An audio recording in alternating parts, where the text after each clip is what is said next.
नमो नमः। वंदे मातरम। जयतु संस्कृतम जयतु भारतम। श्री गुरुभ्यो नमः।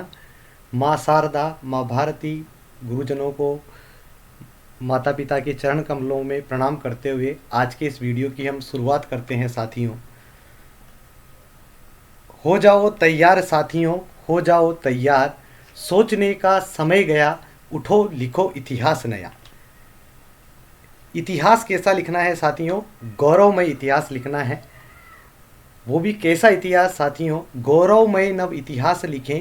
अब अपनी ही तो बारी है, क्योंकि अब हमारा नंबर है, अब हमारा क्रम है, क्योंकि हम इस आर्थिक युग में प्रवेश कर चुके हैं। हम इस आर्थिक युग में हमें विजय प्राप्त करनी है, जिससे कि हम हमारे पारिवारिक दायित्व पूरे कर सकें, सामाजिक दायित्व पूरे कर सकें, राष्ट्रीय दायित्व पूरे कर सकें। इस दृष्टि से यदि आप इस आरपीएससी सेकंड ग्रेड के पाठ्यक्रम की रणनीति बनाएंगे, पढ़ेंगे, एक समूह के कल्याण के लिए यदि आप पढ़ेंगे, तो निश्चित रूप से आप इस पर विजय प्राप्त करेंगे। तो किस प्रकार से हम इस पाठ्यक्रम में पढ़ने वाले हैं, किस प्रकार से इस कोर्स में आपको वीडियो प्राप्त होंगे और किस प्रकार से आपको टेस्ट वगैरह मिलेंगे, नोट्स मिलेंगे, अभ्यास प्रश्न पत्र मिलेंगे, पुराने प्रश्न पत्र हल करने के लिए आपको ऐप पर मिलेंगे, वो किस प्रकार से रहेगा, इसकी सारी परिचर्चा और इस पाठ्यक्रम की परिचर्चा, इसकी रणनीति हम इस वीडियो में जानने वाले हैं, जो संपूर्ण कोर्स में हम पढ़ने वाले हैं। तो किस प्रकार से हमारी इस पर विजय रहे पाठ्यक्रम पर, इसके बारे में हम चर्चा करेंगे साथियों। जैसा कि हम जानते हैं कि आज की इस वीडियो में हम क्या पढ़ने वाले हैं, इसके बारे में हम एक बार अच्छी तरह से बातचीत करते हैं। देखिए, इसके बारे में आज हम सेकंड ग्रेड के हमारा जो पाठ्यक्रम है, वैसे आप ई संस्कृत कुटुंब परिवार से जुड़े हैं साथियों। मैं केवल 2 मिनट का आपका यहाँ पर समय लेना चाहूँगा। मैं अपना प्रचार प्रसार नहीं कर रहा हूँ। मेरा बस इतना सा आपसे आग्रह है कि इस संस्कृत जगत में पहली बार डिजिटल दुनिया में पहली बार हमारी टीम ने, पूरे कुटुंब परिवार के सदस्यों ने मिलकर तय किया है कि संस्कृत का छात्र कोचिंग की वजह से घर बैठे हुए, या जो हमारे साथी छात्र हैं जो तैयारी कर रहे हैं या कहीं पर जॉब करते हैं या कहीं पर पढ़ाते हैं, वो साथ में रहकर भी सेकंड ग्रेड की तैयारी करना चाहते हैं, या तृतीय श्रेणी में अध्यापक हैं वो भी द्वितीय श्रेणी में आना चाहते हैं, लेकिन समय के अभाव से, बहुत से पैसों के अभाव से और अच्छी तैयारी नहीं कर पाते हैं, तो ऐसा वो भ्रम ना रखें। हम बहुत कम मूल्य में हमने आपके लिए कोर्स सभी साथियों के लिए समान मूल्य में रखा है, जिसका कि आप लाभ उठाएं, अधिक से अधिक अपने साथियों तक इसकी सूचना पहुंचाएं, जिससे कि वो टेस्ट इत्यादि में भी जुड़ें। तो ज़्यादा से ज़्यादा छात्र जब टेस्ट देंगे तो आप लोगों को भी अच्छा रहेगा। और हम जब आपको यदि कोई व्यक्तिगत समस्या होगी पढ़ने में, तो आप हमें ज़रूर बता सकते हैं, कि जिससे कि हम सबका समस्याओं का समाधान सामूहिक रूप से लाइव कक्षाओं में कर सके। चलिए, अब हम बात करते हैं कि इस आरपीएससी सेकंड ग्रेड के पाठ्यक्रम की परिचर्चा एवं रणनीति हम किस प्रकार से करने वाले हैं। देखिए साथियों, हमारा ये उद्देश्य है कि आप आरपीएससी सेकंड ग्रेड की तैयारी कर रहे हैं, लेकिन हमें बहुमुखी रहना है। हम जिस भी पाठ्यक्रम के जिस भी बिंदु को पढ़ेंगे, हम बड़े विस्तार से पढ़ेंगे और परीक्षा की दृष्टि से पढ़ेंगे। परीक्षा में आने वाले पूर्व प्रश्नों के बारे में हम विशेष चर्चा करेंगे और साथ ही साथ में उनका विश्लेषण भी हम आपको बताने वाले हैं। तो यहाँ पर सबसे पहली बात है कि हमें मेरिट का भ्रम, ये छात्रों में होता है कि मेरिट का भ्रम होता है। मैं आपको पढ़ने से पहले ये बताना चाहता हूं कि आप मेरिट का भ्रम ना रखें। एक परिचर्चा यह भी है कि आगामी समय में आरपीएससी सेकंड ग्रेड का पाठ्यक्रम परिवर्तित हो सकता है। तो वो जो जीके वाला पार्ट है साथियों, वहाँ पर परिवर्तन अपेक्षित है, और जो यहाँ पर संस्कृत वाला पार्ट है, इसमें ज़्यादा परिवर्तन नहीं होगा। यदि कोई परिवर्तन होता है तो उस परिवर्तन को भी हम अपडेट यहाँ पर करते रहेंगे। चलिए आगे, ये जो मैं बात करने वाला था साथियों, यहाँ पर हमारी बात थी मेरिट के भ्रम की। बहुत सारे हमारे साथी मित्र, छात्र, विद्यार्थी के बातचीत करते रहते हैं, कहते रहते हैं कि आने वाली परीक्षा में या गत परीक्षा में कितनी मेरिट गई थी। तो मेरिट का निर्धारण हम स्वयं करने वाले हो सकते हैं, क्योंकि हम गौरवमय नव इतिहास रचने की बात करते हैं, यानी हम स्वयं गौरवमय नव इतिहास बनाने वाले हैं। इसकी हम यहाँ पर विश्लेषण कर रहे हैं।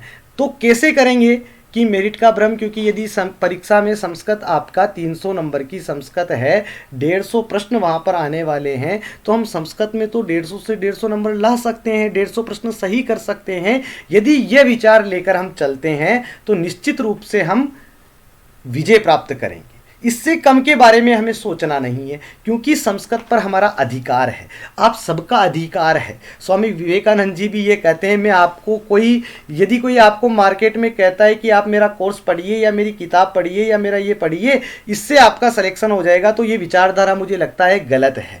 ये आप पर तय करता है, आप अपने पालनहार आप स्वयं हैं। हम केवल आपको मार्ग दिखा सकते हैं, कोई भी व्यक्ति, कोई भी संस्था, कोई भी अध्यापक आपको केवल मार्ग दिखा सकता है, केवल उस मार्ग पर आपको चलना होगा। उसके लिए क्या करना होगा, तो मेरिट का भ्रम नहीं रखना है, मेरिट का निर्धारण मैं स्वयं करूंगा। ये सोचकर यदि हर विद्यार्थी तैयारी करेगा, पूर्ण निष्ठा से तैयारी करेगा, तो निश्चित रूप से आपका चयन होने वाला है। क्योंकि देखिए, मानिए जीके इत्यादि जो आपके विषय हैं वह भी आपके पढ़े हुए हैं, लेकिन संस्कृत को आपने विशेष विषय के रूप में पढ़ा है, शास्त्री किए तो पढ़ा है, बीए में पढ़ा है, कहीं ना कहीं आपने 3 वर्ष 5 वर्ष तक इसको निरंतर रूप से पढ़ा है ग्रेजुएशन में, और माध्यमिक स्तर पर तो पढ़ा ही है। तो यहाँ पर आप अपना इसमें ज़्यादा से ज़्यादा नंबर ला सकते हैं अपेक्षा प्रथम प्रश्न पत्र के। वो कैसे, एक सामान्य उदाहरण से आप इसे समझिए। यदि आपके परिवार में, यदि आप अपने परिवार में रहते हैं, आपको कभी मान लीजिए पैसों की आवश्यकता हुई है ना, अभी आप तैयारी कर रहे हैं, आपको पैसों की आवश्यकता है, तो आप पैसों के लिए आपके घर वालों से ज़्यादा मांगना उचित समझेंगे, या अपने मित्र से लेना ज़्यादा उचित समझेंगे, या पड़ोसी से ज़्यादा लेना उचित समझेंगे, घर वालों से। वैसे ही संस्कृत आपकी मातृभाषा है, मतलब आपकी अपनी भाषा है, आपका अपना विषय है, आपका इस पर अपना अधिकार है। तो आप यहाँ पर 300 में से 300 नंबर लाने का हम लेकर यहाँ पर चलेंगे, उसकी जिम्मेदारी हम आपकी लेते हैं। हम आपको सबसे हर चीज़ उपलब्ध कराएंगे जो आप यहाँ पर कहेंगे, जो हम आपको अच्छे से अच्छा पढ़ाने का, विशेषज्ञों से भी चर्चा इत्यादि करवाने का हम यहाँ पर आपकी व्यवस्था रखने वाले हैं। तो आप तैयार रहिए साथियों। पाठ्यक्रम पर हमारे को पूर्ण अधिकार करना है।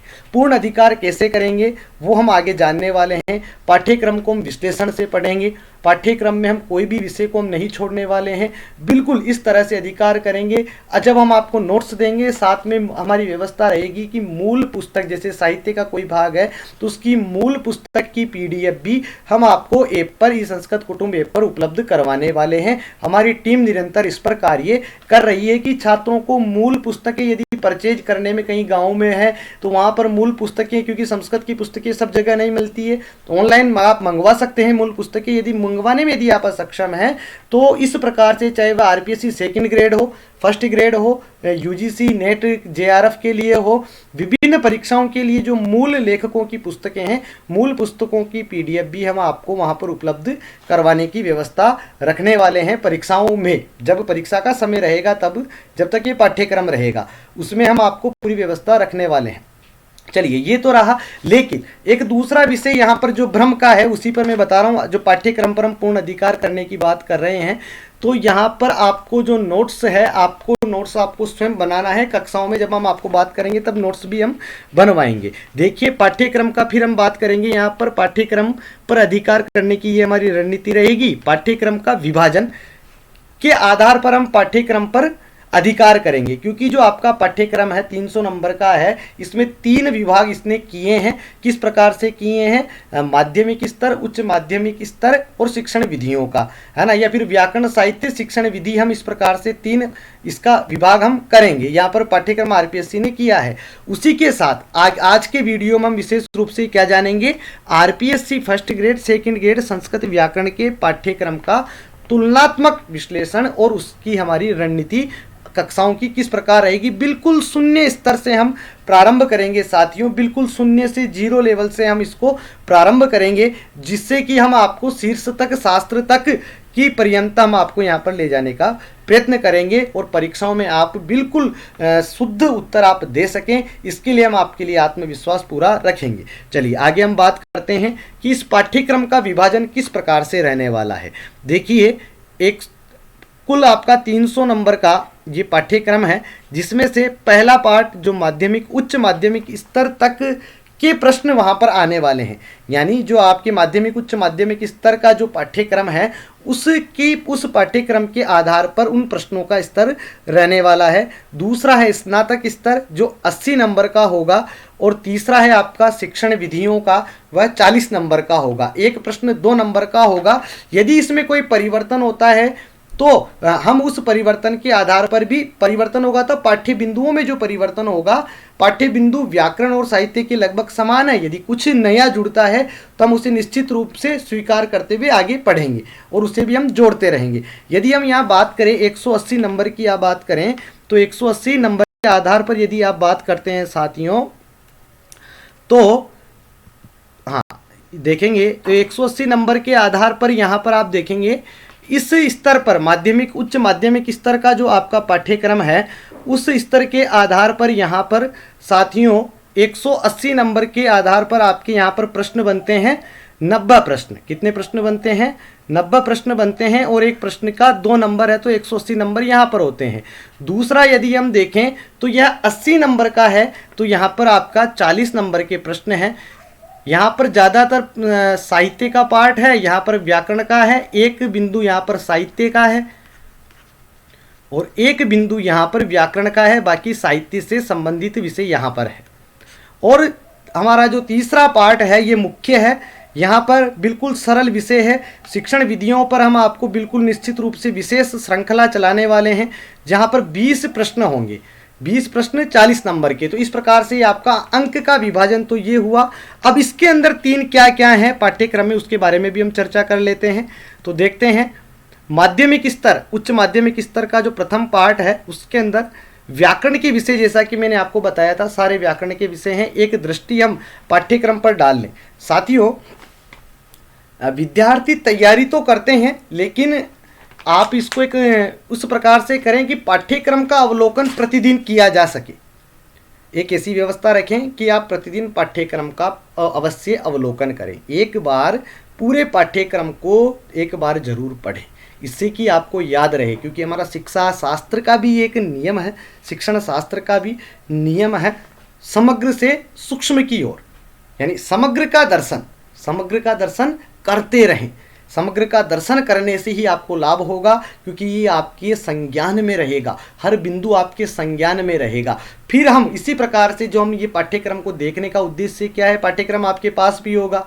आप सोच रहे होंगे कि महोदय पाठ्यक्रम क्यों बता रहे हैं। पाठ्यक्रम को बताने का उद्देश्य ये कि आप प्रतिदिन इस प्रकार पाठ्यक्रम को विभाजन कर लें कि आपको क्रमशः ये पाठ्यक्रम याद रहे, आप क्रमशः पाठ्यक्रम सुना सकें। अभी भी तो इस प्रकार की व्यवस्था रहे, इतना आत्मविश्वास आप में रहे, तो फिर आप निश्चित रूप से इस पाठ्यक्रम के बिंदुओं पर भी विजय प्राप्त कर सकेंगे। दूसरा विषय है हमारा संधि, समास, प्रत्यय, शब्द रूपाणी, धातु रूपाणी, अव्यय, उपसर्ग, उपयुक्त पाठ्यक्रम आधारित वाक्य शुद्धि ही संस्कृत अनुवादस्य। उपयुक्त यानी ये जो पूरा पाठ्यक्रम है, संज्ञा प्रकरण, संधि, समास, प्रत्यय, शब्द रूप, धातु रूप, अव्यय, उपसर्ग, इन सबसे मिलाकर वाक्य बनते हैं। वाक्य रचना में इन सब की आवश्यकता रहती है। और वाक्य रचना के नंबर आपको इस बार यदि आपका कभी आपने परीक्षा दी और वाक्य रचना में आपको कहीं समस्या आती है, तो वाक्य रचना में आपको अब आने वाले समय में कभी समस्या नहीं आने वाली है। हम आपको इतने अच्छे तरीके से वाक्य निर्माण बताने वाले हैं कि आप बिल्कुल धारा प्रवाह से, मैं कह रहा हूँ कि संस्कृत भी बोलने लगेंगे। हमारा उद्देश्य आपको ये रहेगा कि आप संस्कृत के वाक्यों का वाचन करने लगें, प्रतिदिन संस्कृत बोलने लगे। विद्यालय में जाएं तो आप संस्कृत माध्यम से छात्रों को पढ़ाएं, आप एक नया परिवर्तन लाएं। मुझे पता है बहुत से छात्र आप में से संस्कृत बोलना जानते हैं, सोच रहे होंगे गुरुजी आज हिंदी माध्यम से क्यों पढ़ा रहे हैं, परंतु जब हमारी टीम ने इसका निर्णय लिया कि जन जन तक हमारे को संस्कृत भाषा पहुंचानी है, प्रतियोगी छात्रों के बीच यदि हमें जाना है, तो हमें सबसे पहले उनकी जो प्रतियोगियों की भाषा है मातृभाषा हिंदी, उसी माध्यम में संवाद स्थापित करना होगा। और उसके बाद हम उनको हमारे साथ जोड़कर संस्कृत माध्यम से भी हम आने वाले समय में तैयारी करवाने वाले हैं। क्योंकि देखिए साथियों, परीक्षा में जो आपका प्रश्न पत्र है वह तो संस्कृत माध्यम से आता है, संस्कृत माध्यम से आता है। और आने वाले समय में जब नई शिक्षा नीति होगी तो वहां पर तो आपको पढ़ाने के बाद, जब आप पढ़ाएंगे, पढ़ाने के बाद वहां पर आपको डायरेक्ट अब इंटरव्यू भी मान लो यदि होता है, इंटर्नशिप दी जाती है, डेमो दिया जाता है, आपका वीडियो बनाया जाता है, तो संस्कृत माध्यम से आपको पढ़ाना पड़े। क्योंकि आने वाली शिक्षा नीति में ऐसा है नई शिक्षा नीति में कि भाषाओं के माध्यम सभी भाषाओं को उसी माध्यम से पढ़ाया जाए। अंग्रेजी का विरोध नहीं, अंग्रेजी को पढ़ाइए, अंग्रेजी माध्यम से पढ़ाइए, अध्यापक अंग्रेजी माध्यम से पढ़ाए, संस्कृत को पढ़ाने वाला भी संस्कृत माध्यम से पढ़ाए। तो उस प्रकार से तैयारी करते हुए हम संस्कृत पर पूर्ण अधिकार रखें, संस्कृत हमारी भाषा है, उस प्रकार से उस श्रद्धा से यदि आप करेंगे तो ये सेकंड ग्रेड क्या चीज़ है आपके आगे निश्चित रूप से साथियों प्रथम श्रेणी कॉलेज लेक्चरर सब आपके साथ होगा और आप बहुत लोगों को अच्छे से समाज में आप प्रतिष्ठित हो सकेंगे। क्योंकि यदि आप आरपीएससी सेकंड ग्रेड के अध्यापक बनते हैं तो आप समाज में एक संस्कृत का नेतृत्व करने वाले उस तहसील स्तर पर, उस पंचायत स्तर पर, उस ब्लॉक स्तर पर आप एक सम्मान्य व्यक्ति की दृष्टि से आप देखे जाते हैं। आप संस्कृत के मार्गदर्शक के रूप में वहां पर देखे जाते हैं। आप संस्कृत का एक नेतृत्व करने वाले हैं और संस्कृत इस देश की प्राण भाषा है, राष्ट्रभाषा बनने वाली है। राष्ट्रभाषा है, जन जन के अंदर है भाषा, तो हमारे को इसको जनभाषा बनाना है। हम इस दृष्टि से संस्कृत की सेवा करेंगे तो निश्चित रूप से आपका कल्याण होगा साथियों। तो चलिए, लेकिन देखिए, तो अब जब वाक्य आप बनाएंगे तो निश्चित रूप से आपके वाक्य वाला नहीं होगा। हम आपको इतना अभ्यास करवाएंगे वाक्य निर्माण के कि आप बिल्कुल एकदम से परिष्कृत हो जाएंगे। जितना केवल मेहनत आपको करना है, मेहनत आपको करना होगा। चलिए आगे बात करते हैं हम। आगे हमारे पाठ्यक्रम में क्या है? आगे है संस्कृत साहित्य इतिहास संबंधी प्रश्न। हाँ, यहाँ संज्ञा प्रकरण में क्या है, संधि में क्या है, समास में क्या है, इसके बारे में हमने बताया कि व्याकरण वाले भाग की हम विस्तार से यहाँ पर चर्चा करने वाले हैं। तो चलिए आगे देखते हैं। साहित्य से संबंधित इस इकाई में कितने प्रश्न है? देखिए साथियों, यहाँ पर यदि हम देखते हैं तो ये 180 नंबर का जो पार्ट है ना, तो यहाँ पर देख लीजिए 10 बिंदु हैं, 10 बिंदु हैं, 10 बिंदु यहाँ पर हैं। तो यदि हम यहाँ पर ऐसा भी माने तो कितने प्रश्न आने वाले हैं? हमने यहाँ पर 90 प्रश्न माना साथियों, 90 प्रश्न माने तो एक इकाई में 9 प्रश्न आते हैं। यानी संज्ञा प्रकरण से 9 प्रश्न, संधि से 9 प्रश्न, समास से 9 प्रश्न, प्रत्यय से 9 प्रश्न, शब्द रूप से 9 प्रश्न, धातु रूप से 9 प्रश्न, इन सब से उपसर्ग से 9 प्रश्न, अव्यय से 9 प्रश्न, वाक्य शुद्धि अशुद्धि वाले 9 प्रश्न और संस्कृत साहित्य से संबंधित 9 प्रश्न। एक विभाजन हम ये देख सकते हैं, गत परीक्षाओं के आधार पर यदि विभाजन भी देख सकते हैं, लेकिन ये निर्णय करता है किसके आधार पर? परीक्षक की मानसिकता की दृष्टि के आधार पर। विगत परीक्षाओं का यदि हम अवलोकन करेंगे, आगे आने वाले जब हम प्रश्न पत्रों को विशेष रूप से जब हम चर्चा करेंगे, विश्लेषणात्मक जब आपका पाठ्यक्रम पूरा होना लगेगा, पूरे वीडियो आपको जब उपलब्ध हो जाएंगे, तब हम आपको ये व्यवस्था उपलब्ध करवाएंगे कि हम वहाँ वीडियो लाइव के माध्यम से परिचर्चा करेंगे, पुराने वाले प्रश्न पत्रों का विश्लेषण करेंगे, आलोचनात्मक विश्लेषण करेंगे, जिस पर हम चर्चा करेंगे, विवादित प्रश्नों पर चर्चा करेंगे। तो पाठ्यक्रम बनाने वाले पर, प्रश्न पत्र बनाने वाले पर निर्भर करता है, उसकी मानसिकता पर निर्भर करता है कि वह किस प्रकरण में से कितने प्रश्न देता है। लगभग एक औसतन सभी रखते हैं, लेकिन 2 प्रश्न ज़्यादा, 3 प्रश्न ज़्यादा, किसी इकाई में 2 प्रश्न कम, ये उतार चढ़ाव हो सकता है। लेकिन हमें तो पूर्णता के साथ तैयारी करनी है, क्योंकि हमारा उद्देश्य क्या है? 300 में से 300 है। क्यों? क्योंकि गौरवमय नव इतिहास रचें, अब अपनी ही तो बारी है। क्योंकि अब हमारी बारी आई है भैया, छोड़ने वाले नहीं है। हाँ, छोड़ने वाले नहीं है, झुकेगा नहीं, है ना। चलिए आगे चलते हैं। साहित्य में के पार्ट में आपके पास क्या क्या है? तो देखिए, साहित्य के पार्ट में हम देखेंगे तो बड़ा सरल सा, बिल्कुल आपका चित परिचित पाठ्यक्रम है, जिसका एक बार हम वाचन कर लेते हैं। प्रतिदिन आप भी इसका घर पर वाचन करें, एक बार पढ़ें, जिससे कि उठते ही आहा, पाठ्यक्रम को देख लिया, यानी संपूर्ण को देख लिया, समग्र को देख लिया, कुटुंब को देख लिया। वसुदेव कुटुंबकम की पद्धति वाले हैं, तो इसलिए जिस काम को करना है उसको एक बार पूरे को देख लिया, पूरे की योजना बना ली, और एक बार हमारी दिनचर्या में वो आ चुका है, हमारे मस्तिष्क में है, हमारे संज्ञान में है, हमारी इंद्रियों ने उसे देखा है, हमारी वाणी ने उसे उच्चारण किया है, एक प्रक्रिया हमारे साथ हुई है। तो ये सारे विषय आपके दिमाग में रहेंगे। फिर जब आप एक एक इन बिंदुओं के बारे में जानेंगे तो स्वतः ही आपको याद रहेगा और परीक्षा में आप 300 में से 300 नंबर लाइन के रहेंगे और ये इतिहास बदल कर रहेंगे। आप देखिएगा, निश्चित रूप से आप हमारे साथ, हमारी टीम के साथ जुड़े रहिए।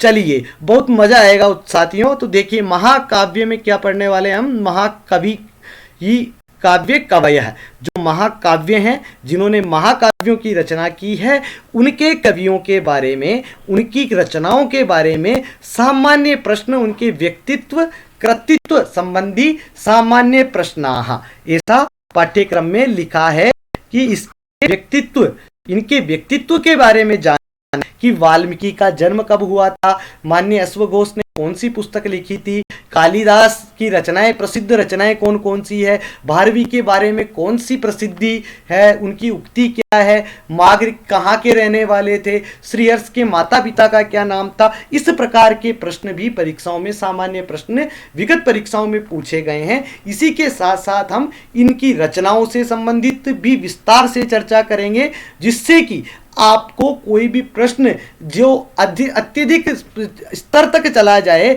चाहे आप फर्स्ट ग्रेड का एग्जाम दें, इन विषयों से संबंधित वहाँ पर कोई प्रश्न बाहर नहीं जाएगा। चाहे यूजीसी नेट का तैयारी करेंगे तो उससे का के लिए भी आपको इन विषयों से संबंधित विषय बाहर नहीं जाएगा। इस प्रकार से आपकी तैयारी यहाँ पर रहने वाली है। चलिए, गद्य काव्य के विषय में बात करें तो गद्य काव्य कवियों के बारे में दंडी, सुबंधु और बाण भट्ट, अंबिका दत्त व्यास के बारे में, इन 4 कवियों के गद्य काव्य और इनके व्यक्तित्व के बारे में आपको जानना है। यहाँ पर आपको विनोद जी बहुत अच्छे से, डॉक्टर विनोद जी बहुत अच्छे से बताने वाले हैं। बहुत मेहनत से उन्होंने पीपीटी तैयार की है, बहुत मेहनत से उन्होंने पाठ्यक्रम बनाया है, बहुत परिचर्चा के माध्यम से, बहुत परिष्कार के माध्यम से उन्होंने विषय को तैयार किया है। सूक्ष्म माध्यम से कम समय में अत्यधिक सामग्री को छोड़कर उन्होंने बहुत अच्छे से आपको तैयार करने के लिए मेहनत की है। आगे देखते हैं, नीति कवयः भर्तृहरि। यहाँ पर भर्तृहरि नीति कवि के बारे में आपको जानना है। जो इनकी नीति शतकम है, इनकी पुस्तक में जो सुभाषित हैं, जो श्लोक हैं, जो प्रेरणादायक श्लोक हैं, विशेष श्लोक हैं, उन पर अधिकार और वहाँ से किस प्रकार के प्रश्न बन सकते हैं, जहाँ पर साथियों के बहुत से साथी मुझे बताते हैं कि वहाँ गलत हो जाते हैं, तो उसका विशेष ध्यान रखा गया है। पंडित विष्णु शर्मा, जिन्होंने पंचतंत्र लिखी, इनके बारे में आपको जानना है, इनकी पुस्तक के बारे में जानना है, इसकी पुस्तक के अंतर क्या विशेषताएं हैं, जिनसे जो प्रश्न बनते हैं, उनके बारे में हम सब चर्चा आगे के वीडियो में, और पुस्तक ई बुक आपको अपडेट ई बुक भी समय समय पर उपलब्ध होती रहेगी। पंडित नारायण पंडित के बारे में जानेंगे।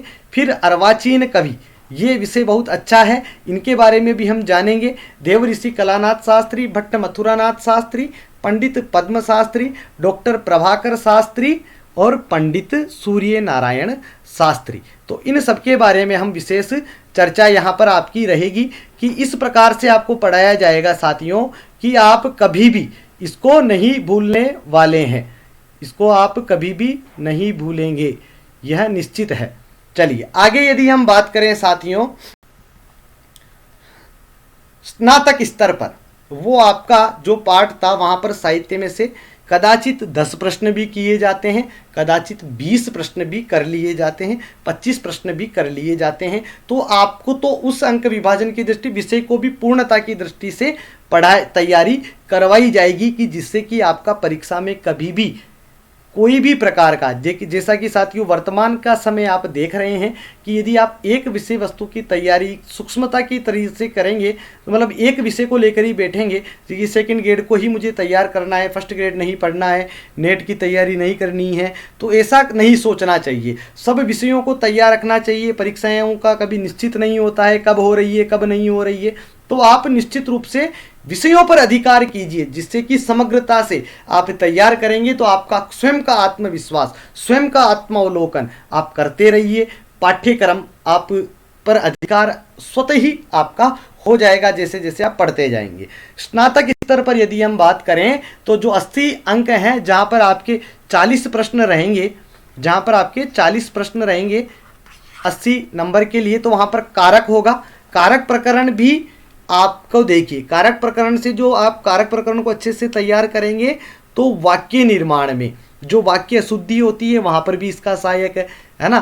तो ये परस्पर व्याकरण के बिंदु भी संबंधित हैं। छंद का सामान्य परिचय, अलंकार, छंद कौन कौन से हैं इसके बारे में मैं आपको अभी बताने वाला हूँ। व्याकरण के विषयों में इसलिए नहीं बताया क्योंकि व्याकरण की अभी हम आगे विशेष चर्चा करने वाले हैं। भारतीय संस्कृति से संबंधित सामान्य प्रश्न, ये आपके इस पाठ्यक्रम में हैं। स्नातक स्तर पर 80 नंबर का जो है, जहाँ पर 40 प्रश्न आएंगे, 40 प्रश्न यदि हैं, 5 बिंदु यहाँ पर हैं, तो हम ऐसा सोच सकते हैं कि 8 प्रश्न एक बिंदु से यदि भी माने तो 5 है ना, तो ये 5 बिंदु हैं, तो 40 आपके नंबर आराम से हो रहे हैं। तो किसी में से 6 भी हो सकता है, तो किसी में से 9 हो सकता है ना, किसी में 7 हो सकता है। 1-2 प्रश्न कम ज़्यादा कहीं पर भी किए जा सकते हैं, वो एक हमें ध्यान रखना है। अब इन पाठ्यक्रम में इन बिंदुओं में कौन कौन सा है वो मैं आपको आगे पाठ्यक्रम, यदि आपके पास पाठ्यक्रम, मेरे को विश्वास है कि आपके पास निश्चित रूप से होगा, मोबाइल में तो होगा ही, लेकिन इसकी एक प्रिंट निकाल कर भी आप रखें अपने पास। हमेशा उसको एक दो जगह 2-3 प्रिंट निकाल के रखें, जिससे कि आप इसे 2 बार 3 बार अवलोकन प्रतिदिन कर सकें कि हाँ, जैसे ही आपको इनके छंद, उदाहरणों के लक्षण वगैरह सब याद हो जाएंगे ना, तो उसके बाद इस पाठ्यक्रम को जो आपको याद हो गया था, जब भी आप देखेंगे तो स्वतः ये सब चीज़ें, जितने भी सूत्र हैं, ये सब आपको विस्तार से जो आप पढ़ेंगे, हम आपको याद भी इसी प्रकार से कराएंगे, हम आपको सिखाएंगे भी इस प्रकार से कि आप बिल्कुल पारंगत हो जाएंगे और आपको बड़ा मजा आएगा। आप लोगों को पढ़ाएंगे, आप फिर कुछ मतलब पढ़ने का मुझे लगेगा नहीं कि आपको पढ़ने की आवश्यकता होगी, आप पढ़ाने के लिए और ज़्यादा उत्सुक हो जाएंगे इस पाठ्यक्रम को पढ़ने के बाद ही, है ना, क्योंकि हम शिक्षक बनाने का वादा करते हैं। हम कोचिंग एक अलग विषय है, आप किस दृष्टि से देखते हैं, हम आपको शिक्षक की दृष्टि से देखते हैं कि आप अभी भी वर्तमान में शिक्षक हैं। हम देखते हैं कि आप अभी भी शिक्षक हैं, हम ये सोचकर आपको पढ़ाते हैं, मतलब तैयारी करते हैं, वीडियो निर्माण में उस प्रकार से हम तैयार करते हैं कि एक शिक्षक हमारे समान ही समबुद्धि व्यक्ति ही, समकक्ष व्यक्ति ही ये वीडियो देख रहा है। उम्र भेद, आयु भेद सब में हो सकता है, ज्ञान भेद सब में हो सकता है, ये एक अलग विषय है ना। लेकिन जो है, आप भी अध्यापक बनने वाले हैं, क्षणिक ही तो अध्यापक हैं आप, क्षणिक अभी भी वर्तमान में भी अध्यापक हैं, कुछ परिस्थितियों के कारण, या कुछ अभी अध्यापक बनने योग्य हुए हैं, आयु अभी हुई है, या कुछ अपनी अलग परिस्थितियों के कारण वैकेंसीज नहीं आती है तो कई बार कुछ हो जाता है, मनोविज्ञान भी है। तो इस प्रकार से यदि हम देखेंगे तो आप उस प्रकार से हम आपको तैयारी करवाने वाले हैं कि आप शिक्षक हैं, अभी से आप शिक्षक हैं। बस इसको विषयों पर अधिकार कीजिए, पढ़ाने के कौशल को भी हम साथ साथ में आपका डेवलप करने वाले हैं, भाषा पर भी अधिकार हम आपका करवाने वाले हैं। तो बात करेंगे यहाँ पर छंद के बारे में। तो अनुष्टुप यहाँ पर 10-12 छंद हैं, अनुष्टुप, आर्या, यही फर्स्ट ग्रेड में है साथियों। देखिए आरपीएससी, जब आप इन बिंदुओं को पढ़ेंगे, साहित्य के जब इन बिंदुओं को पढ़ेंगे, छंद जब आप पढ़ेंगे, तो फर्स्ट ग्रेड और सेकंड ग्रेड के छंद अलंकार का भी आप तुलनात्मक अध्ययन करेंगे। फर्स्ट ग्रेड के एक पाठ्यक्रम में और सेकंड ग्रेड के जो पाठ्यक्रम में है, उनका तुलनात्मक विगत प्रश्न पत्रों में आने वाले बहुत अच्छे से आपको यहाँ पर छंद और अलंकार के बारे में बताया जाएगा। और इन 80 नंबर में से जो हमने 8-8 प्रश्न एक इकाई में से आने वाले हैं, इन ग्रंथों का निम्नलिखित सुक्तानां ग्रंथानां च सामान्य प्रश्नाः, इंद्र सूक्त, पुरुष सूक्त, अग्नि सूक्त और विष्णु सूक्त, सभी परीक्षाओं में ये पूछा जाता है, चाहे वह आरपीएससी फर्स्ट ग्रेड, चाहे एसएसबी एग्जाम हो, यूजीसी नेट हो, जेआरएफ जो होता है, नेट जेआरएफ, किसी भी राज्य की शिक्षक संस्कृत की परीक्षा होती है, वहां पर इन सूक्तों को पूछा जाता है। तो यहाँ से भी प्रश्न होगा और यहाँ पर आपको बहुत अच्छे से बताया जाएगा। श्रीमद् भगवत गीता का 2य अध्याय, ईशोपनिषद है, भारतीय संस्कृति से संबंधित प्रश्न है, वर्ण व्यवस्था, आश्रम व्यवस्था, षोडश संस्कार, पंच महायज्ञ, इनकी विशेषताओं के बारे में, इनके बारे में भी प्रश्न आपको किया जाता है, जो आपको बड़े विस्तार से यहाँ पर पढ़ाया जाएगा। आगे विषय देखते हैं साथियों। पढ़ाने के साथ साथ ही जैसे वीडियो कंप्लीट होगा, वीडियो कंप्लीट होते ही आपको उससे संबंधित आपको टेक्स्ट यानी ई बुक भी आपको साथ के साथ ही उपलब्ध होती रहेगी। साथ के साथ ही आपको टेस्ट भी, टॉपिक वाइज टेस्ट भी आपको उपलब्ध करवाया जाएगा और संपूर्ण पाठ्यक्रम का विशेष टेस्ट श्रृंखला भी आपको मिलेगी। कब साथियों? परीक्षा के समय पर।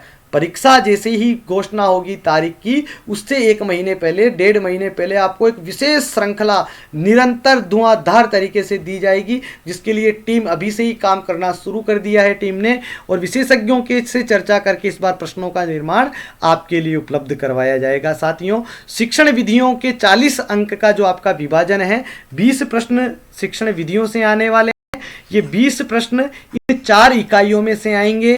4 यूनिट है, 4 यूनिट के अंतर्गत भी यहाँ पर उप बिंदु हैं, है ना। इन बिंदुओं के बारे में भी हम चर्चा करेंगे। भाषा कौशल संबंध प्रश्न, हमने आपको शुरू से ही कहा था साथियों कि ये जो भाषा का कौशल है, ये जो चारों कौशल है, हम आपको अध्यापक बनने के लिए हम कोशिश करेंगे कि हम आपका संस्कृत भाषा में अधिकार करें। मैंने आपको शुरू में ही कहा कि संस्कृत माध्यम लाने के लिए जो भाषा कौशल संबंध है, हमारी आज तक यही कमी रही है। मैं यहाँ पर भाषणबाजी नहीं कर रहा हूँ साथियों, भाषणबाजी करने का मेरा यहाँ पर कोई उद्देश्य नहीं है।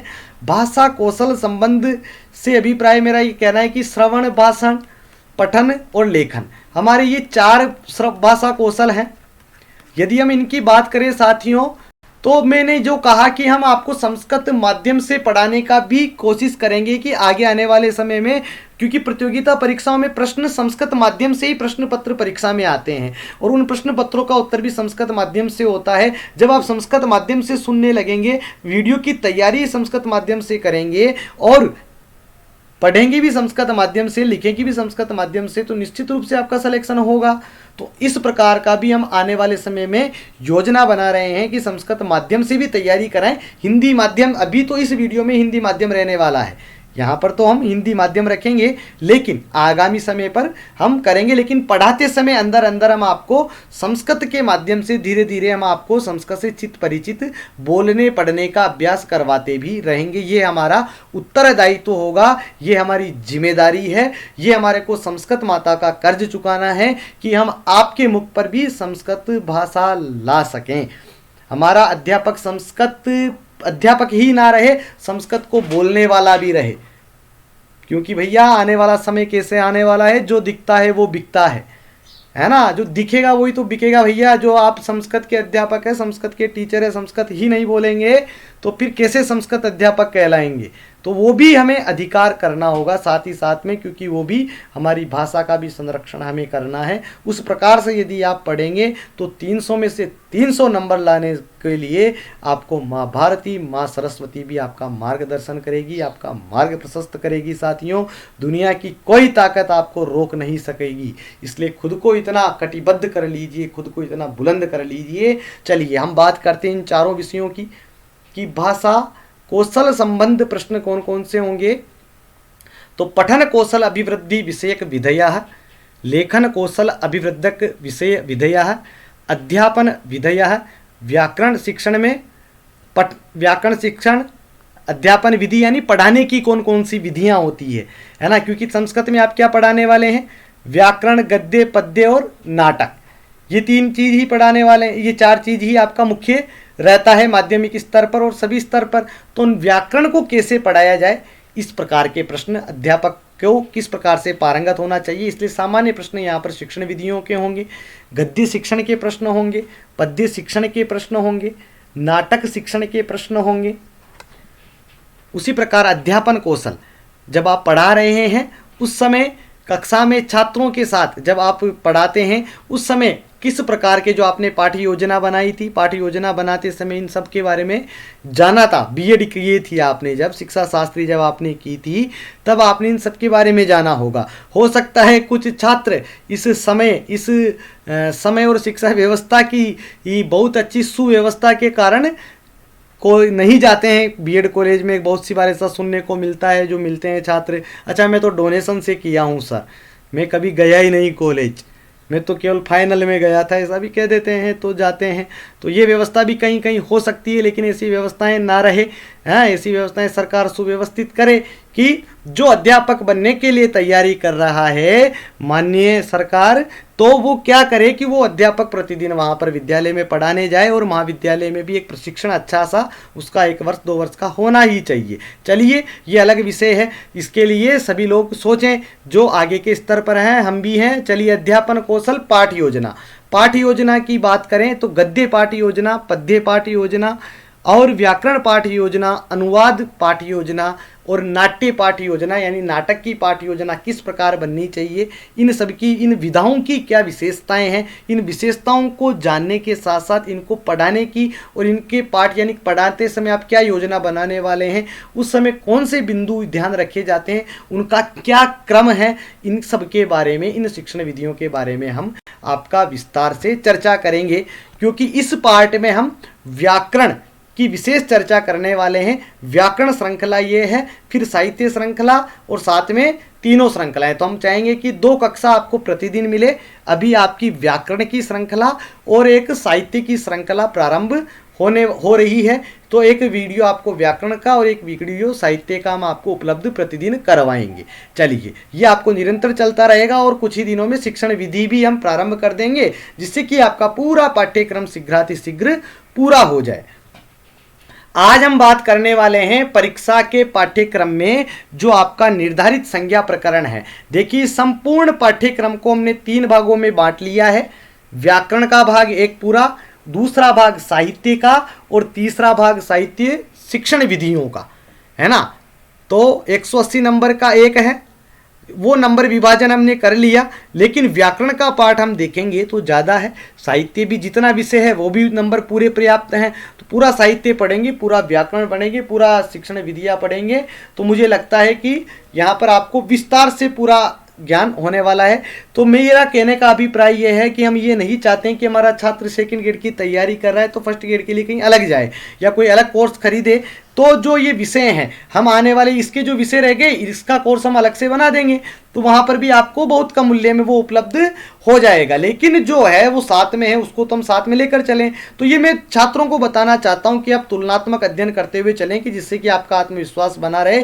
प्रथम श्रेणी सेकंड ग्रेड की तैयारी करने वाला छात्र भी हमारा प्रथम श्रेणी को पास ऐसे ही कर जाएगा, वो भी पूरे में से पूरा नंबर लेकर आएगा। तो पाठ्यक्रम पर केवल हम दृष्टि करेंगे और इसके बाद वाले वीडियो में हम संस्कृत व्याकरण की बिल्कुल शून्य से शुरुआत करने वाले हैं। संस्कृत के परिचय से बिल्कुल हम शुरुआत करेंगे, आपका कोई भी प्रश्न वहां पर नहीं रहने वाला है। तो देखिए, लघु सिद्धांत कौमुदी के आधारित संज्ञा प्रकरण से आपके प्रश्न होंगे।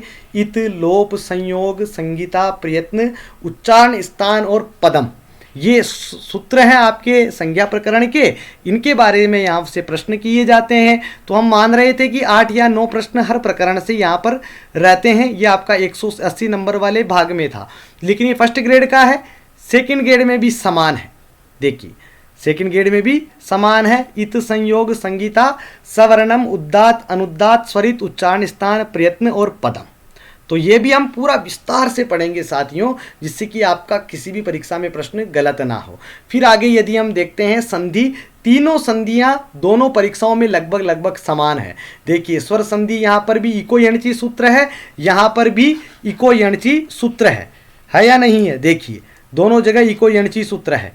यहाँ पर भी इको यणची है और यहाँ पर भी इको यणची है। एचो अयावह, एचो अयावह, आद गुण है। हाँ, ये रहा आद गुण है। वृद्धि रेचि, वृद्धि रेचि। अकः सवर्णः दीर्घः, अकः सवर्णः दीर्घः। अत्रापि अकः सवर्णः दीर्घः अस्ति।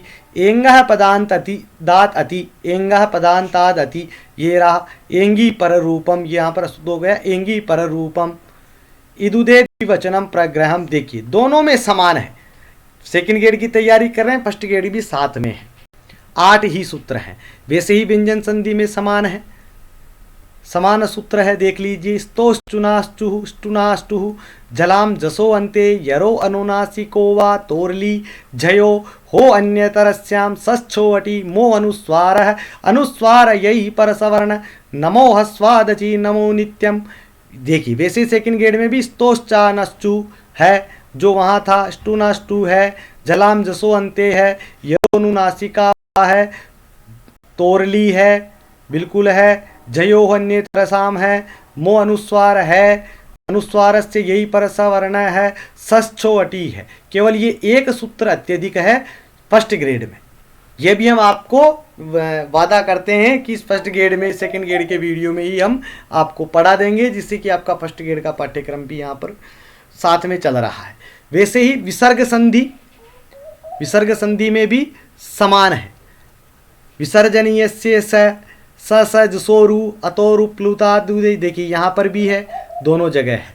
हसीच हसीच, रोरी रोरी, ड्र लोपे पूर्वस्य दीर्घो अणः, ड्र लोपे पूर्वस्य दीर्घो अणः, एतत् दो सुलोपो कारणमासे हलि। ये सूत्र यहाँ पर अलग है, खरवसानियो विसर्जनीय, यह यहाँ पर अलग है, केवल एक सूत्र अंतर है, बाकी सूत्र समान है दोनों जगह। तो सेकंड गेट फर्स्ट गेट समान है, इसलिए भय ना ले। सेकंड गेट का कोर्स अलग, फर्स्ट गेट का कोर्स अलग, सब समान है। जो कोर्स अलग है भाषा विज्ञान, व्याकरण, साहित्य का, दर्शन का कुछ पार्ट अलग है, हम उसकी एक विशेष श्रृंखला आपको, जिसमें आप कोई भय नहीं रखें, आपका वो पाठ हम इतने अच्छे विशेषज्ञों से तैयार करवाएंगे, हम स्वयं तैयार करेंगे उस पाठ्यक्रम को, और विशेषज्ञों का पैनल उनके लिए चर्चा के लिए आपके लिए रखेंगे, जिससे कि आपका भ्रम निवारण हो, जिससे कि आप सुन सकें और आपका बिल्कुल परीक्षा में प्रश्न, आपका विषय क्लियर हो जाएगा। निश्चित रहिए। आगे चलते हैं हम स्नातक स्तर पर, वो फर्स्ट ग्रेड का समास दोनों जगह समान, समास पंचधा, हाँ, तो समास सब जगह समान, अव्ययी भाव, तत्पुरुष, कर्मधार, द्विगु, द्वंद्व, बहुब्री। यहाँ पर भी वही समास, अव्ययी भाव समास, तत्पुरुष समास, कर्मधारय, द्विगु और बहुब्री, द्वंद्व समास। समास प्रकरण समान। वैसे ही आगे प्रत्यय, प्रत्यय सेकंड ग्रेड में 2-3 प्रत्यय, 4 प्रत्यय कम है, 5 प्रत्यय फर्स्ट ग्रेड में ज्यादा है। लेकिन प्रत्ययों के प्रश्न भी आपको अलग से बिल्कुल अलग नहीं होने वाले हैं। प्रत्यय बिल्कुल आप ये समझ लीजिए, आपका स्पष्ट हो जाएगा। प्रत्यय प्रत्यय आपके कभी किसी भी प्रत्यय से कोई प्रश्न आपका क्लियर नहीं होगा। जब आप वाक्य निर्माण पढ़ेंगे तभी हम आपका प्रत्यय भी साथ में ही लेते हुए चलेंगे, जिससे कि आपको प्रत्यय और वाक्य निर्माण में आपको कभी दिक्कत नहीं आएगी। उसी प्रकार अव्यय दोनों में समान है, कुछ 1-2 अव्ययों की आगे पीछे है, तो अव्यय से भी आपका एक भी प्रश्न कभी भी गलत नहीं होगा। अव्यय कौन कौन से? विना, पुरा, उच्चै, निच्चै, शनै, अधः, स्व, हिय, सायं, चिरं, तूष्णीं, सहसा, मिथ्या, पुरा, खलु, किल, धिक, सह, अंतरा, अध्य, अत्र, अध्या, इता। ये मैं क्यों बोल रहा हूँ? पागल हूँ मैं? भैया मुझे भगवान ने भेजा नहीं दिया। कौन सी फिल्म का डायलॉग है बताइएगा? हाँ, ये मैं इसलिए बोल रहा हूँ साथियों, क्योंकि आप जब प्रतिदिन पाठ्यक्रम को पढ़ेंगे तो इस प्रकार से इस पाठ्यक्रम का आप वाचन करें, सभी सूत्रों को बोलें, सभी समास को बोलें, इस प्रकार से अपना स्वयं का पाठ्यक्रम बनाएं। फिर समास के सूत्रों का एक साथ संकलन कर लें, संधि के सूत्रों को एक अपनी डायरी बनाएं, अपना नोट्स बनाएं। हस्तलिखित, मार्केट में नहीं जाने का, हस्तलिखित नोट्स मिल रहा है कहीं पर, लगा हुआ है पर्चा, हस्तलिखित नोट्स सेकंड ग्रेड का यहाँ मिलता है, 200 रुपया दिया, 100 रुपया दिया और नोट्स लेकर आ गए। ऐसा नहीं करने का है। खुद नोट्स बनाइए, मूल पुस्तक को पढ़िए, वीडियो देखिए, पाठ्य सामग्री देखिए, फिर अपने अनुसार पढ़कर एक नोट्स बनाइए, फिर उन नोट्स से भी एक दोबारा फिर नए नोट्स बनाइए, एक नोट्स बनाने की श्रृंखला बनाइए। मैं यही रणनीति आपको यहाँ बता रहा हूँ कि आप जब हमारा कोर्स पढ़ रहे हैं तो 3 रजिस्टर बनाइए विस्तार से, और पेन आपके अनुसार लाइए। जिसको ज़्यादा पेन से लिखने का शौक है वो वैसा लिखिए, कोई अगर एक पेन से लिखता है तो वैसा लिखिए। व्याकरण का पार्ट अलग से लिखिए, साहित्य का अलग से लिखिए, और शिक्षण विधियों का अलग से लिखिए। और फिर उससे छोटे भी बनाइए। यदि आपको नोट्स पढ़ने का शौक है तो वैसा बनाइए, याद करने का है तो वैसे याद कीजिए, दोनों को साथ में लेकर चलिए। तो ये भी आप ध्यान रखें, नोट्स स्वयं बनाएं। किसी दूसरे के हस्तलिखित नोट्स को पढ़ने की अपेक्षा आपके द्वारा तैयार किए गए, क्योंकि आपको अपने बारे में भैया आपसे ज़्यादा कोई नहीं जानता है। आप स्वयं जानते हैं आप अपने बारे में कि आप क्या हैं। आप सर्वश्रेष्ठ हैं, क्योंकि स्वामी विवेकानंद कहते हैं साथियों कि जितनी भी शिक्षा है वो व्यक्ति में अंतर्निहित है पहले से ही, उसे बाहर निकालिए केवल, तो वो आप उसे बाहर निकालिए, वह स्वतः ही आएगी। और संस्कृत तो आपके डीएनए में है, संस्कृत भाषा तो हमारे पूर्वजों की भाषा है साथियों, हमारे डीएनए में है, हमारे पूर्वजों से हमारे स्थानांतरित होती आई है, केवल उसे जगाना है। तो इस रणनीति में आप ये भी याद रखें कि अपनी दिनचर्या को सुव्यवस्थित रखें। ये इधर उधर नोट्स में पैसा खर्च करने की अपेक्षा उसे खाइए। मोटा पैसा कोचिंग में देने की अपेक्षा उस मोटे कोचिंग के पैसे मूल पुस्तकें खरीदिए।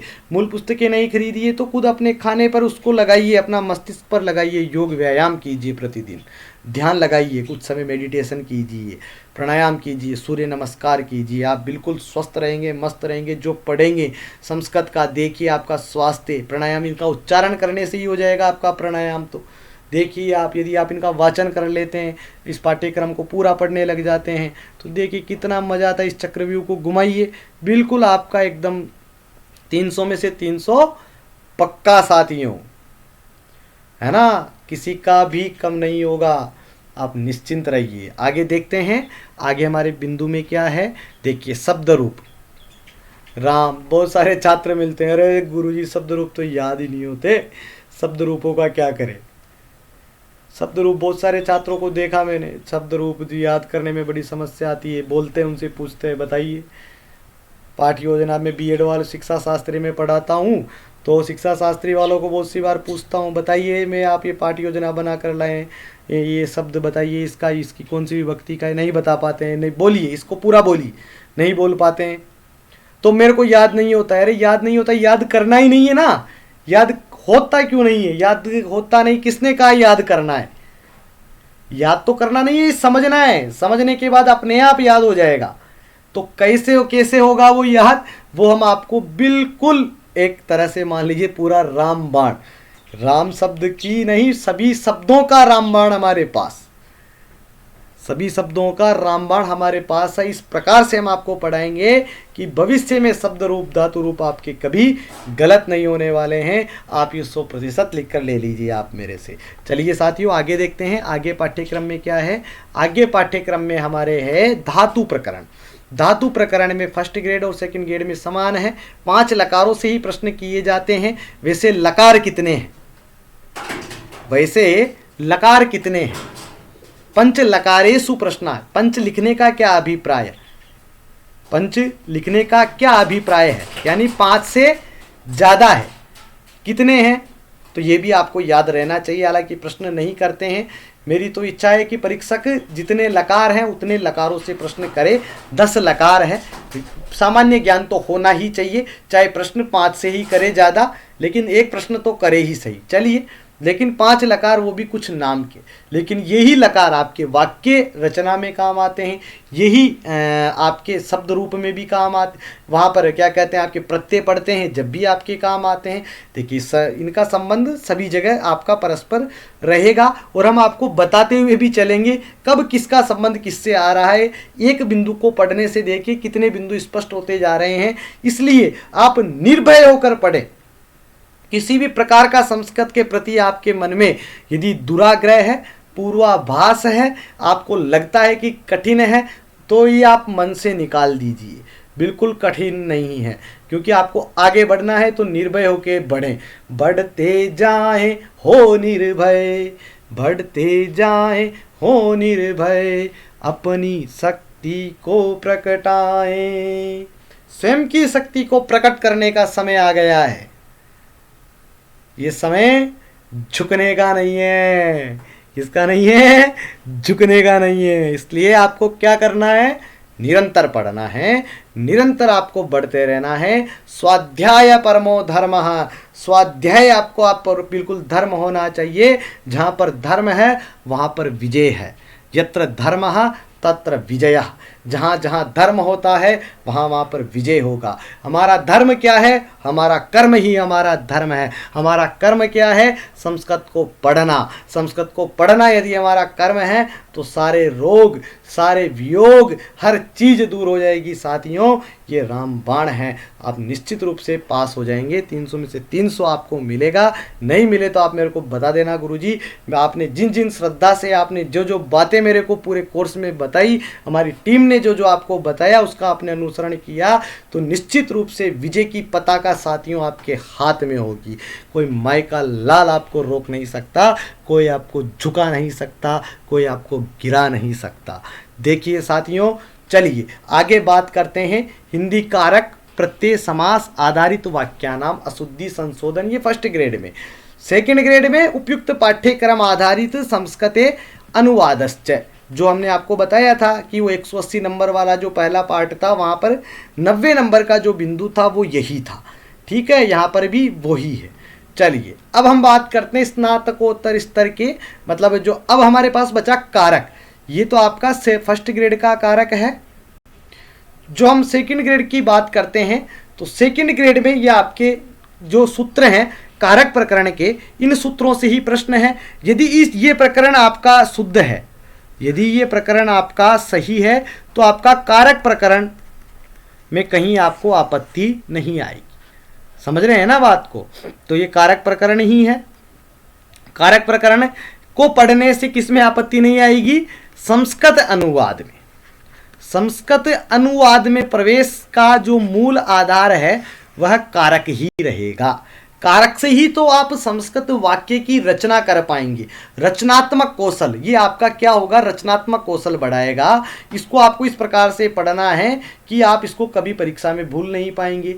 देखिए गिने चुने हुए आपके यहाँ पर सामान्य से उदाहरण हैं, इनके प्रसिद्ध उदाहरणों से ही अभी तक परीक्षा में प्रश्न किए गए हैं। 2-4 प्रश्न टेक्निकल हो जाते हैं, तो वो सारी हर सूत्र के बारे की कुछ विशेषताएं हैं, उन सब के बारे में हम जानते हुए यहाँ पर विस्तार से जब इनका प्रकरण का पढ़ने का बिंदु वीडियो आप आगे देखेंगे तो वो वीडियो आपको पता चलेगा। आगे देखते हैं। कर्मणा यम अभिप्रेति ससंप्रदानम। उन सूत्रों को भी एक बार तो हम वाचन कर ही लेते हैं, क्योंकि आपको क्या करना है? प्रतिदिन उठते ही एक बार, सबसे पहले उठते ही अपने हाथ देखकर अपने हाथों के दर्शन कीजिए, मातृभूमि को वंदन कीजिए। इस मातृभूमि को वंदन करते हुए कहिए, हे मातृभूमि, मेरे को इस राष्ट्र का शिक्षक बनना है और इस राष्ट्र में परिवर्तन के लिए मैं शिक्षकत्व के रूप में आने वाला हूँ। इसलिए फिर इसको पाठ्यक्रम को पढ़िए। फिर पाठ्यक्रम को पढ़ने के बाद माता पिता को प्रणाम करते हुए करके प्रतिदिन इस पाठ्यक्रम का वाचन कीजिए, इस वंदना कीजिए, फिर अपने दैनिक दिनचर्या कीजिए। जब भी आपको इसको पढ़ने का समय होगा तो ये आपको एक बड़ी नई एनर्जी देगा, है ना साथियों? तो एक दिनचर्या में परिवर्तन भी हमारा एक रणनीति का हिस्सा है, क्योंकि यदि आपका स्वास्थ्य सही है तो सब कुछ सही है। स्वास्थ्य आदो खलु धर्मम, है ना? तो स्वास्थ्य ही पहला हमारा धर्म है। यदि स्वास्थ्य की रक्षा है, स्वस्थ हैं, तो बिल्कुल आप फिट हैं। इसलिए मोटिव ही संस्कृत की कोचिंगों में ना देकर अपने साथियों को भी कहें ना दें, और उसका अपने स्वास्थ्य के प्रति, अपने मूल अध्ययन के प्रति, अपने विकास में लगाएं, विकासशील रहे। क्योंकि ई संस्कृत कुटुंब अब रुकेगा नहीं। ये संस्कृत कुटुंब अब रुकने वाला नहीं है। हम प्रतिदिन आपको नए नए नवाचारों से बिल्कुल आपको चित परिचित कराते रहेंगे, आपको जोड़ते रहेंगे। आप एक छात्र के रूप में नहीं, एक शिक्षक के रूप में भी आप आने वाले समय में हमारे साथ जुड़ेंगे, इसका मैं आपसे आश्वासन लेना चाहूँगा। चलिए आगे बात करते हैं। कौन कौन से सूत्र हैं? प्रातिपदिकार्थ लिंग परिमाण वचन मात्रे प्रथमा, कर्तुरिप्तम कर्म अधिसिंगस्तासाम कर्म अकथितम च उपानबंध्यंग्यास वसः अभितः परितय समयः निक्षाः प्रतियोगे अपि कालाध्वरेऽत्यंत संयोगे साधक्तम करणम कृतकर्णय तृतीया अपवर्गे तृतीया येनांग विकारः सयुक्त अप्रधाने कर्मणा यम अभिप्रेति ससंप्रदानम। देखिए यहाँ पर ऊपर यदि हम देखें तो ये प्रथमा का था, ये द्वितीया यहाँ से लेकर और यहाँ तक द्वितीया विभक्ति, और साधकतम यहाँ से लेकर यहाँ तक तृतीया विभक्ति का सूत्र है। सामान्य यदि हम देखें आगे चतुर्थी, कर्मणा यम अभिप्रेति ससंप्रदानम उच्चार्थानां प्रियमाणः क्रुद्ध दूहा ईर्ष्याणां यम प्रतीको नमः स्वस्ति स्वाहा स्वधा अलम वसट योगाच। यहाँ तक चतुर्थी विभक्ति, यहाँ तक चतुर्थी विभक्ति। ध्रुवम अपाय अपादानम भित्तार्थानां भय हेतुः जनीकर्तु प्रकृतिः भुवः प्रभुवः आधारो अधिकरणम जनीकर्तु भुवः प्रभुवः। यहाँ तक पंचमी। आधारो अधिकरणम यतश्च निर्धारणम यस्य च भावेन भावलक्षणम। यहाँ पर सप्तमी, षष्ठी से कृतकर्मणि, यहाँ पर षष्ठी और सप्तमी। इस प्रकार से यहाँ पर आप षष्ठी विभक्ति, ये सभी विभक्तियों के कारक के सूत्र हैं। अंत में आपके व्याकरण में उपसर्ग, जो फर्स्ट ग्रेड में के पाठ्यक्रम में कहीं पर नहीं है। प्र, परा, अप, सम, अनु, दूर, वि, आ, अति, सु, प्रति, परि, उप, निर, वधि, यानी 22 उपसर्गों में से यहाँ पर 13 या 14 उपसर्ग आपके दिए हुए हैं, जो आपके वाक्यों में भी आपको सहयोग करेंगे, संधि में भी करेंगे। प्रत्यय भी जब आप बनाते हैं या प्रत्ययों के बारे में पढ़ते हैं, वहाँ पर भी उपसर्ग वाक्य में तो आ ही जाते हैं शब्द में। तो इन सब का हम बहुत विस्तार से जब आप पढ़ेंगे, तो पढ़ने के साथ ही आपको जैसे आप वीडियो पूरा करेंगे, वीडियो के बाद ई बुक अपडेटेड ई बुक आपको उपलब्ध रहेगी, नोट्स रहेंगे। कक्षा में पढ़ने वाली जो कक्षा में स्लाइड बनाई जाएगी, कक्षा के पाठ्यक्रम में वीडियो में जो स्लाइड कार्यक्रम होगा हस्तलिखित और जो कक्षा का, वो उसकी पीडीएफ भी आपको वीडियो में मिलेगी, आपको उसमें ऐप पर उपलब्ध रहेगी। और उसी के साथ साथ आपको टॉपिक वाइज टेस्ट भी मिलेगा, जो आप पढ़ेंगे उसी के अनुसार जैसे जैसे पाठ्यक्रम होता जाएगा उस स्तर से आपको टेस्ट भी रहेगा। और साहित्य की सीरीज अलग रहेगी और शिक्षण विधि की अलग रहेगी। अब कल वाले वीडियो में, आगे वाले वीडियो में, नेक्स्ट वाले वीडियो में आपको संस्कृत व्याकरण का परिचय से, संस्कृत व्याकरण परिचय से हम पढ़ने वाले हैं। अगले वीडियो में फिर मिलेंगे। धन्यवाद साथियों। अंत में मैं आपसे यही आग्रह करना चाहूँगा कि अपने अधिक से अधिक साथियों मित्रों को ई संस्कृत कुटुंब परिवार का सदस्य बनाइए, क्योंकि हमने इस संस्कृत कुटुंब में वैसी ही शुल्क की न्यूनतम व्यवस्था इसीलिए रखी है कि हर छात्र, हर व्यक्ति इस परिवार का सदस्य बन सके। क्योंकि मैं जानता हूँ साथियों, मैंने संस्कृत के साथियों के से खूब परिचय है मेरा, खूब मैं क्षेत्र में जाता हूँ, सब छात्र किस, संस्कृत के छात्र किन परिस्थितियों में रहते हैं, तो उस आधार पर हम सब मिलकर इसमें काम करेंगे। डिजिटल क्रांति